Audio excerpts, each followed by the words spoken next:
বিসমিল্লাহির রহমানির রহিম। প্রিয় শিক্ষার্থীবৃন্দ, আসসালামু আলাইকুম। আশা করি তোমরা ভালো আছো, সুস্থ আছো এবং নিরাপদে আছো। আজকে আমি নবম শ্রেণীর বাংলা প্রথম পত্রের কবিতা অংশ থেকে তোমাদের পড়াবো। তো সেখানে তোমাদের আমি স্বাগতম জানাচ্ছি।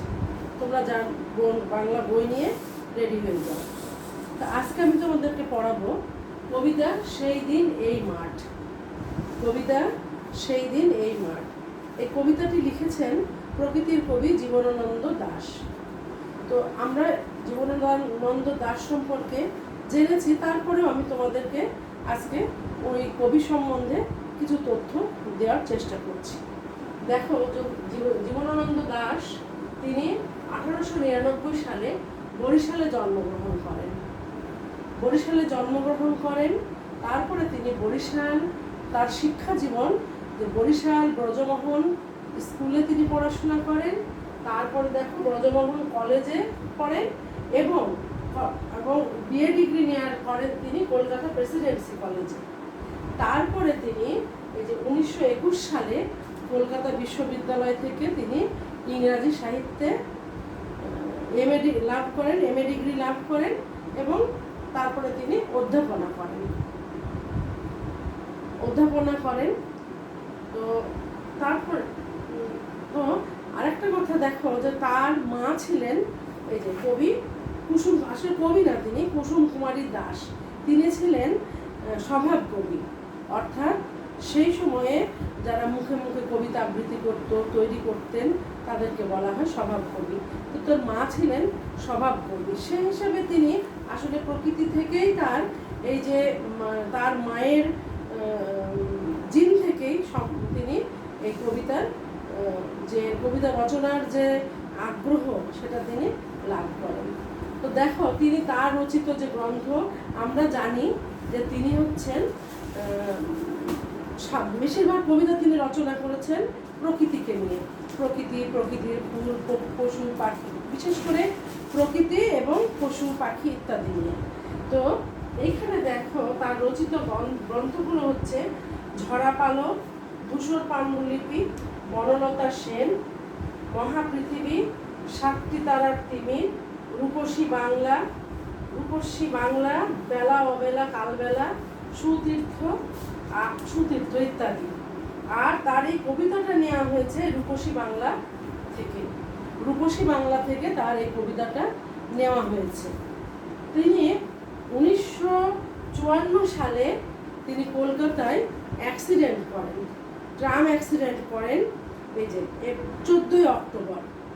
তারপরে তিনি চিকিৎসাধীন অবস্থায় 22 অক্টোবর তিনি মৃত্যুবরণ করেন।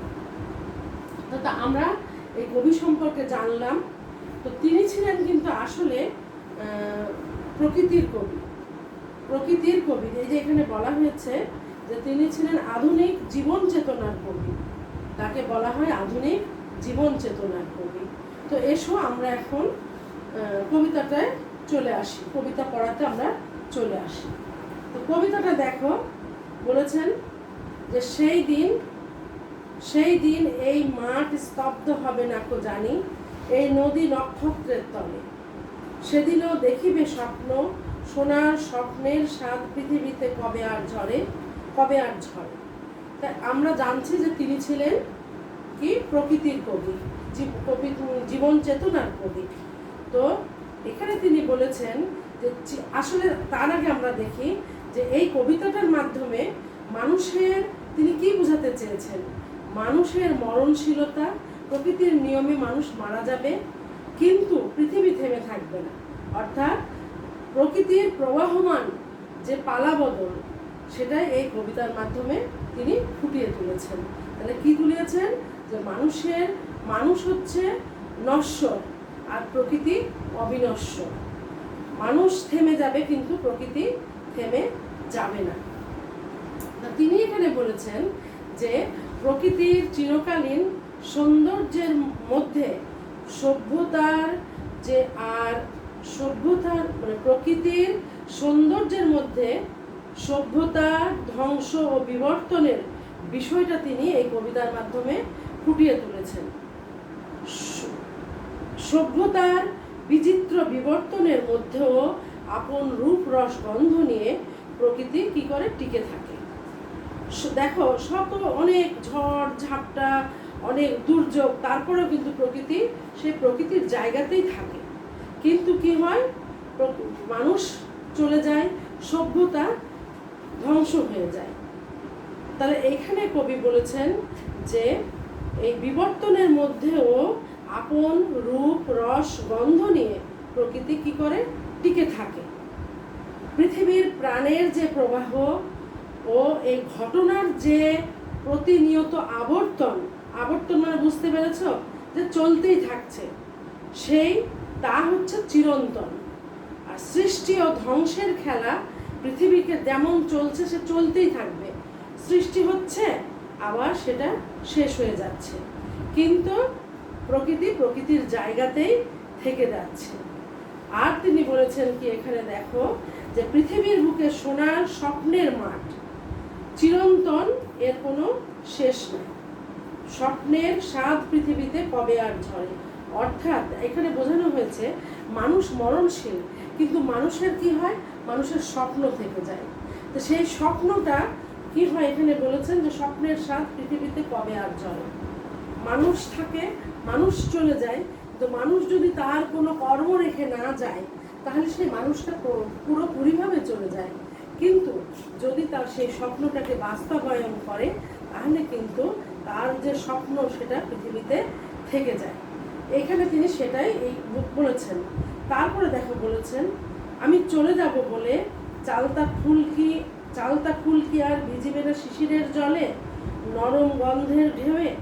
তার মানে বলছেন যে কবি বলেছেন, কবি অনুভব করেছেন যে পৃথিবী তো অবিনশ্বর, কিন্তু মানুষ তো নশ্বর, মানুষ তো শেষ হচ্ছে। সেই হিসেবে আমিও একদিন এই পৃথিবীতে থাকবো না।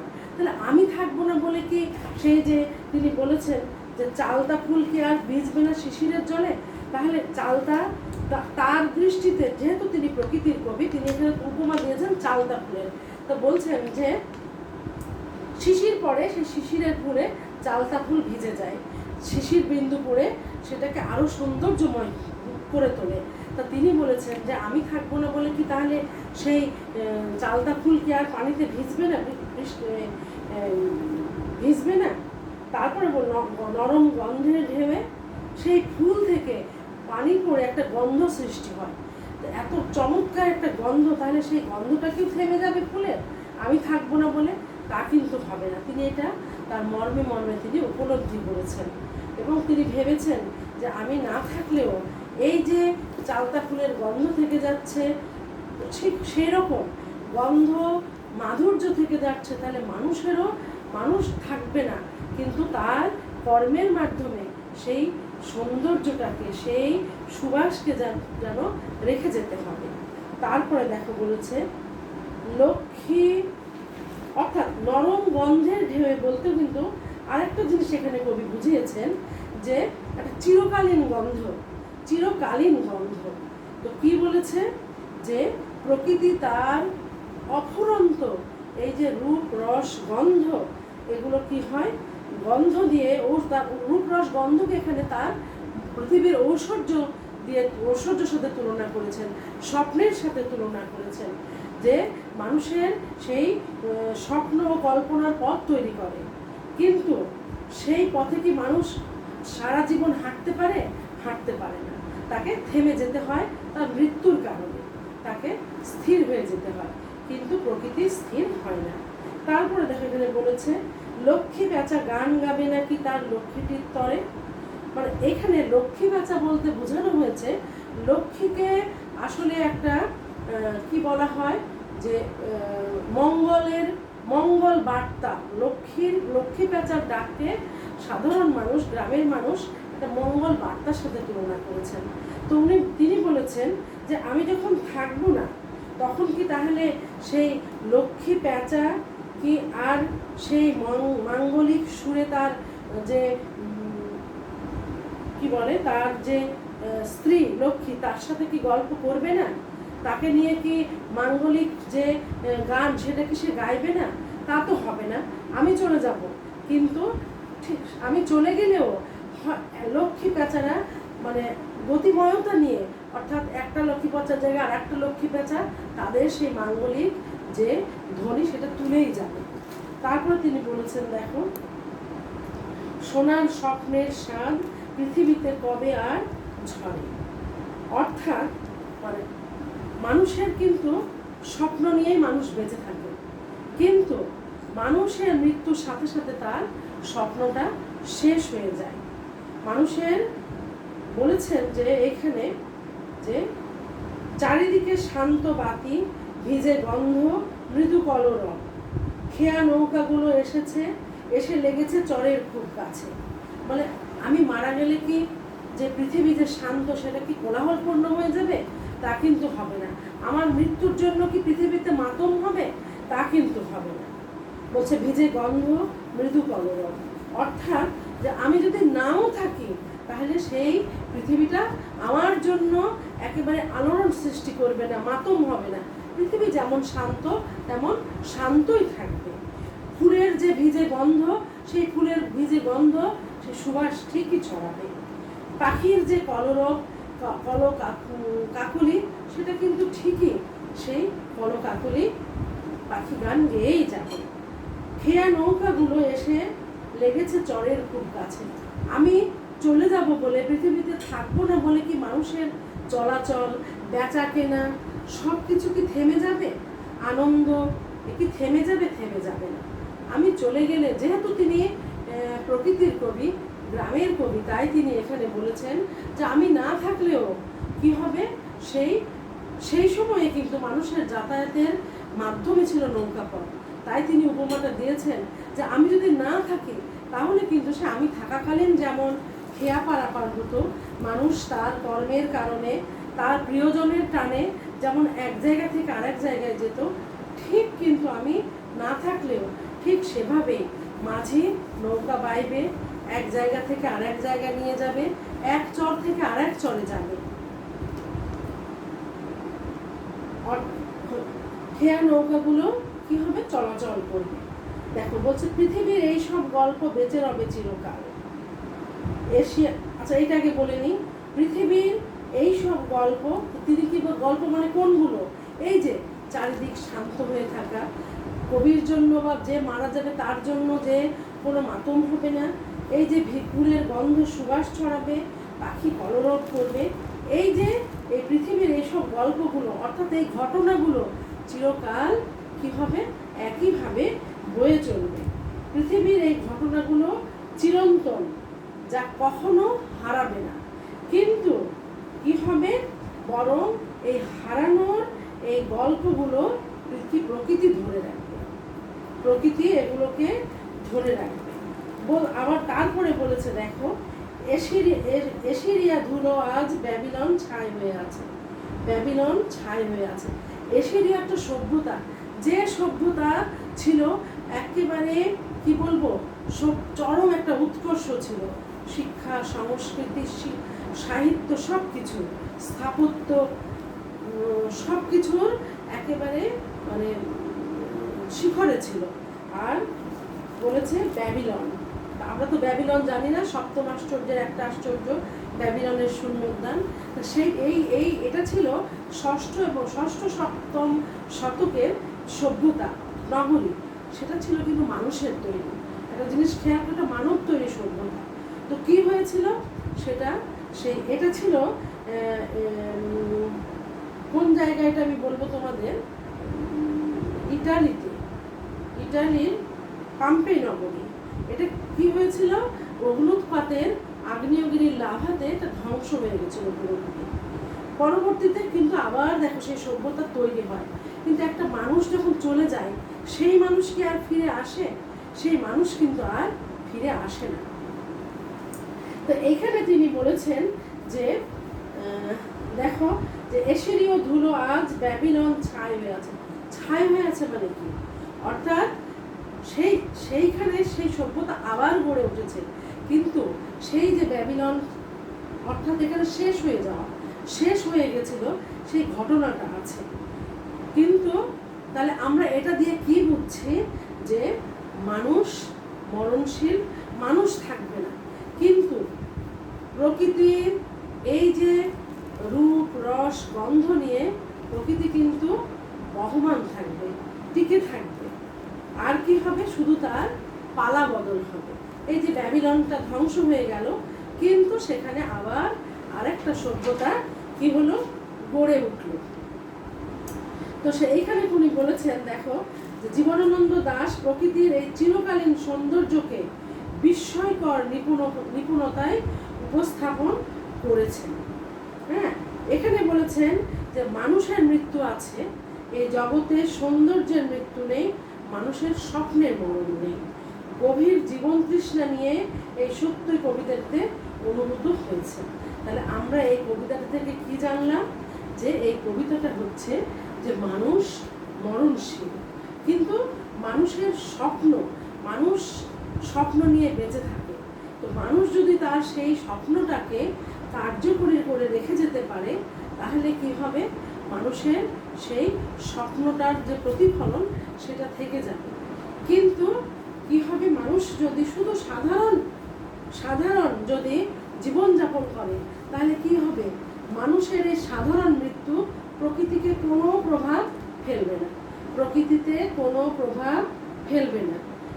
এক জন্ম বা পরের জন্ম, তারপরে কিন্তু একটা মানুষ দেখো চলে গেলে তার স্থায়িত্ব কতটুকু, তার সন্তান এবং তার সন্তানের সন্তান, এরপরে কিন্তু আর কেউ কাউকে মনে পারতপক্ষে রাখে না। কিন্তু যারা স্মরণীয় বরণীয় হয়ে আছে, তাকে সেই কতশো বছর আগের যারা স্মরণীয় বরণীয়, তাদেরকে কিন্তু আমরা মনে রেখেছি, তারা কিন্তু হারিয়ে যায়নি। তো এই কবিতাটার মধ্যে কিন্তু শুধু যে তিনি বলেছেন যে মানুষ মরে গেল, শেষ হয়ে গেল, এটাই কিন্তু তিনি বুঝাননি। তিনি বলেছেন যে মানুষ মরণশীল, কিন্তু প্রকৃতি হচ্ছে অমরণ, মানে অর্থাৎ অবিনশ্বর। এটা তার গতিময়তা, তার ছন্দেশে চলতেই থাকবে। প্রকৃতির শুধু কি হবে, বিবর্তন হবে, এক সময় থেকে আরেক সময়, এক শতাব্দী থেকে আরেক শতাব্দীতে যাবে, কিন্তু সে চলতেই থাকবে যতদিন না পর্যন্ত এই পৃথিবী ধ্বংস হয়। কিন্তু মানুষ তা নয়, মানুষ এই ক্ষণস্থায়ী জীবনে একটা নির্দিষ্ট সময় পর্যন্ত তিনি তার থাকবেন, তারপরে তাকে এই পৃথিবী থেকে, পরিবার থেকে, সমাজ থেকে, পৃথিবী থেকে তাকে হারিয়ে যেতে হবে, কিন্তু প্রকৃতি হারাবে না। এখানে তিনি এই কবিতাটার মাধ্যমে যে কি মানে একটা সুন্দর, যে একটা মানে তার যে মনের ব্যাকুলতা, যে তিনি উপলব্ধি করেছেন যে এই ক্ষণস্থায়ী জীবনে আমি কি করছি, কতটুকু করছি। আমরাও ভাবি যে মানুষ কিন্তু দেখো একটা বয়সে যখন চলে আসে, তখন কিন্তু তার আমি কি করলাম এই হিসাব, মানে পাওয়া না পাওয়ার হিসাব, আমি কি দিলাম কি নিলাম তার হিসাব, এটা কিন্তু প্রকৃতিগতভাবে মানুষের মনে এসে যায়। বা ভবিষ্যতে আমার পরকাল, সেখানে আমি কি পাবো, এটা কিন্তু আমরা ভাবি। তাই তিনি বলেছেন যে মানুষ অমরত্ব লাভ করতে হবে তার কাজের মাধ্যমে। এটা তিনি ব্যক্ত করেননি, কিন্তু আমরা এই কবিতাটার মাধ্যমে কিন্তু আমরা কিন্তু এটা অনুধাবন করতে পারছি যে তিনি নশ্বর মানব জীবনে অবিনশ্বর প্রকৃতি প্রবাহ চেতনাকে তিনি, খেয়াল করো কথাটা, নশ্বর মানব জীবনে, অর্থাৎ নশ্বর মানে শেষ হয়ে যাবে, অবিনশ্বর প্রকৃতি প্রবাহ চেতনাকে তিনি বুঝিয়েছেন। তাহলে এত ছোট্ট একটা কবিতা, কিন্তু এত মর্মস্পর্শী, এত মানে মন ছুঁয়ে যাওয়া কবিতা তিনি লিখেছেন, যেহেতু তিনি কি এই মানে আধুনিক জীবন চেতনার কবি জীবনানন্দ দাশের পক্ষেই এই ধরনের কবিতা লেখা সম্ভব। তো আশা করি তোমরা কবিতাটা, যদিও এই কবিতাটা কিন্তু আমরা যত সহজ মনে করছি তত সহজ নয়, এই কবিতাটার মধ্যে কিন্তু একটা নিগূঢ় অর্থ আছে। শুধু আমি চলে গেলাম আর পৃথিবী চলতেই থাকলো, তা কিন্তু না। তো দেখো, আমিও কিন্তু মাঝে মাঝে ভাবি, যখন আমি একা একা থাকি বা বারান্দায় দাঁড়াই, আমারও মনে হয়, যখন দেখি রাস্তা দিয়ে লোক চলছে, বেচা কেনা হচ্ছে, ফেরিওয়ালা হাঁক ছাড়ছে, আমারও কিন্তু মনে হয় যে আমার আমার মা গেছেন, আমার অনেক প্রিয় জন চলে গেছেন, তার জন্য কি কিছু থেমে আছে? কিচ্ছু থেমে নাই। আমার কিন্তু আমি যখন একা দাঁড়িয়ে থাকি আমার কিন্তু মনে হয়, আমি দেখি আমার বাড়ির বারান্দা থেকে দেখা যায় রাস্তা দিয়ে মানুষ চলছে, ফেরিওয়ালা বেচা কেনা করছে, জীবন তাগিদে মানুষ ছুটছে। তখন মনে হয় যে এই এত বছর আগে যে আমার জীবনে যেমন, আমি আমার শ্বশুরের কথা ভাবি যে উনিও ছিলেন, উনি চাকরি করে গেছেন, উনি সফলভাবে সব কিছু ঠিক মতো করে গেছেন, কিন্তু তার জন্য কি কিছু থেমে আছে? থেমে না। এটা আমি আমার জীবন দিয়ে উপলব্ধি করি। কি দেখো, আমি ভাবি যে আমিও একদিন থাকবো না, কিন্তু এইভাবে কি হবে, মানুষ যে যে যার জীবনের তাগিদে চলে যাচ্ছে সে তারা সেভাবে যাবে। এই যে বেচা কেনা হচ্ছে সেই বেচা কেনা হবে, এই ঘর বাড়ি ইমারত তৈরি হচ্ছে, ইমারত তৈরি হবে। আমার জন্য কিচ্ছু থেমে থাকবে না। থেমে থাকবে আমি মানুষ হিসাবে কেমন, আমি কি রেখে গেলাম, আমি যতদিন আমাকে মানুষ মনে রাখবে, যে প্রজন্ম পর্যন্ত আমি কেমন মানুষ সেইটুকু মনে রাখবে। তো আমি মনে করি আমাদের প্রত্যেকে এই কবিতাটাকে অনুধাবন করে আমাদের ঠিক সেইভাবে আমাদের জীবনটাকে অতিবাহিত করা উচিত বলে আমি মনে করি। তো যেহেতু তোমরা শিক্ষার্থী, কবি তোমাদেরকে, তোমরাও যেন মনে করতে পারো যে জীবন ক্ষণস্থায়ী, এই ক্ষণস্থায়ী জীবনটাকে একেবারে গড্ডালিকা প্রবাহে গা না ভাসিয়ে আমরা আমাদের জীবনকে সুন্দরভাবে যাতে অতিবাহিত করতে পারি, এবং আমাদের এই কর্মের মাধ্যমে, এই ক্ষণস্থায়ী জীবনের কর্মের মাধ্যমে আমরাও যেন এই প্রকৃতির মতো এত মানে একেবারে চলমানভাবে নয়, কিন্তু যতদিন পারা যায় আমরা যেন আমাদের এই সুনামকে অক্ষুণ্ণ রাখতে পারি। তো তোমরা কবিতাটা আবার পড়বে, তোমাদের বই আছে, বইটা দেখবে, পাঠ পরিচিতি দেখবে, তারপরে যদি কোনো প্রশ্ন থাকে পড়া সংক্রান্ত আমাকে প্রশ্ন করতে পারো কমেন্টের মাধ্যমে। তো আশা করি তোমরা বুঝতে পেরেছো। ভালো থাকো, পড়াশোনা করো। আল্লাহ হাফেজ।